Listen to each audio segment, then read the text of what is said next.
Halo semuanya, selamat datang di sesi bedah materi kita kali ini. Kalau kamu pekerja kantoran yang sibuk dari jam 9 pagi sampai jam 5 sore, terus ngerasa capek, tapi di sisi lain kamu tetap punya mimpi untuk punya penghasilan tambahan, nah kamu ada di tempat yang pas banget. Sebagai mentor kamu di sini, saya berani jamin satu hal. Memulai bisnis yang menguntungkan tanpa modal uang sepeser pun, itu beneran bukan sekedar angan-angan. Mari kita bongkar bareng-bareng rahasianya, jadi langkah-langkah yang super praktis.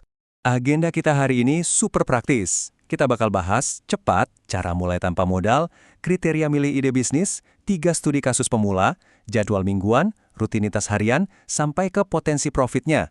Semuanya ini udah dirancang khusus buat ngisi waktu luang kamu di malam hari. Oke, langsung aja kita masuk ke bagian 1, memulai tanpa modal. Saya tahu banget nih, rintangan pertama buat pemula itu biasanya imposter syndrome. Perasaan ragu kayak, siapa saya berani-beraninya mulai bisnis kalau modal aja nggak punya? Terus pertanyaannya, bisa nggak sih kita beneran bangun bisnis yang cuan di malam hari, murni tanpa modal uang sama sekali? Nah, berdasarkan analisis mendalam dari sumber materi kita jawabannya adalah, ya, mutlak bisa. Percaya deh, kamu punya potensi yang jauh lebih besar dari yang kamu sadarin saat ini. Oke, mari kita bedah ini lebih dalam. Ada satu hal menarik dari praktisi di sumber kita. Mereka nyebut momen saat ini tuh sebagai zaman emas. Kenapa gitu? Ya, karena halangan finansial untuk masuk ke dunia bisnis digital zaman sekarang ini bener-bener nol. Gini, kalau dulu kan kita butuh yang namanya modal fisik, ya kan? Kayak sewa ruko, stok barang, yang pastinya butuh uang gede dan resikonya juga tinggi. Tapi di zaman emas ini, modal utama kamu itu modal digital. Apa aja itu? Waktu kamu, otak kamu, dan koneksi internet yang udah ada di genggaman kamu. Itu modal yang luar biasa mahal harganya loh. Jadi, mulai sekarang jangan pernah lagi bilang kalau kamu nggak punya modal ya. Nah, kita lanjut ke bagian 2. Kriteria memilih ide bisnis. Setelah kita sepakat soal modal tadi, tantangan berikutnya adalah milih ide. Dari sekian banyak ide di luar sana, gimana sih strategi milih satu ide yang paling pas buat kapasitas waktu kamu? Biar nggak kewalahan, pakai 3 pertanyaan ini sebagai kompas panduan kamu. Pertama, coba tanya, apakah ide ini realistis dikerjakan dari jam 6 sore sampai 12 malam? Kedua, apakah target finansialnya cukup signifikan buat bikin kamu tetap semangat? Dan yang ketiga, nah ini dia rahasianya. Apakah kamu benar-benar menikmati prosesnya? Bayangin aja, kamu udah capek kerja seharian. Melakukan sesuatu yang kamu suka di malam hari, itu literally satu-satunya cara jitu buat ngehindarin burnout dan biar kamu nggak berhenti di tengah jalan.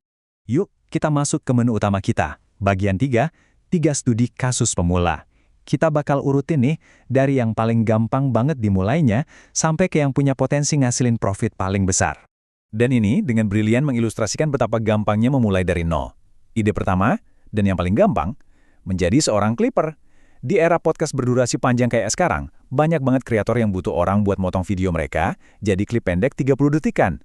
Caranya gampang banget. Salin aja link YouTube yang panjang itu, tempel ke AI kayak Google Gemini, temukan timestamp viralnya, potong, terus unggah deh. Luar biasanya lagi, kamu bahkan gak perlu capek-capek nonton videonya sampai habis. Gila kan? Sekarang, coba bayangin angka 10 juta rupiah di rekening kamu. Ini bawa kita ke studi kasus kedua menjadi content curator atau TikTok affiliator. Daripada kamu pusing bikin konten orisinal yang nguras tenaga, kamu cukup ngerangkum konten orang lain jadi karosel gambar, terus sisipin tautan afiliasi produk yang relevan.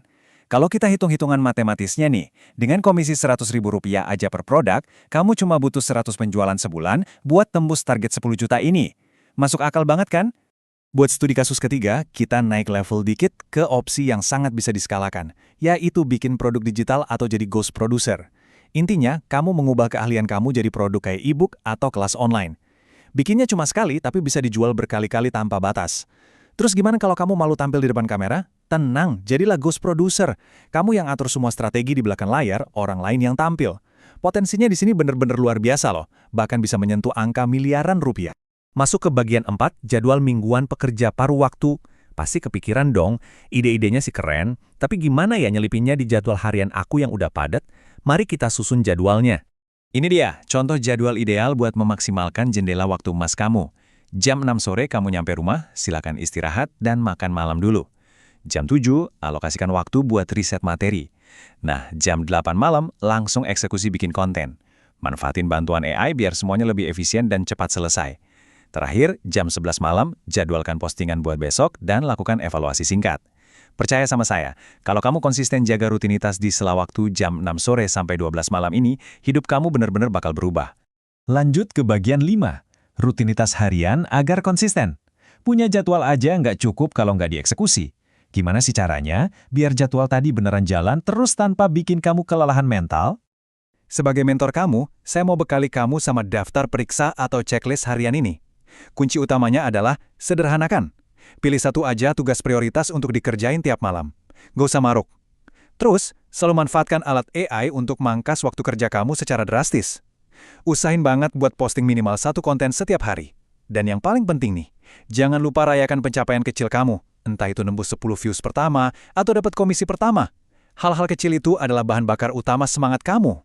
Akhirnya kita sampai di bagian 6, rangkuman potensi profit bulanan.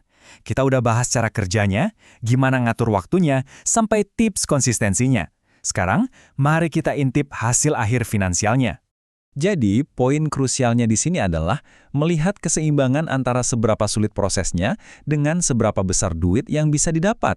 Kalau kamu pengen hasil yang lumayan cepat dan gampang, jadi The Clipper itu sangat realistis buat ngasilin belasan sampai 30 juta per bulan. Buat konten kurator itu ada di level menengah, risikonya rendah tapi potensinya bisa di atas 10 juta.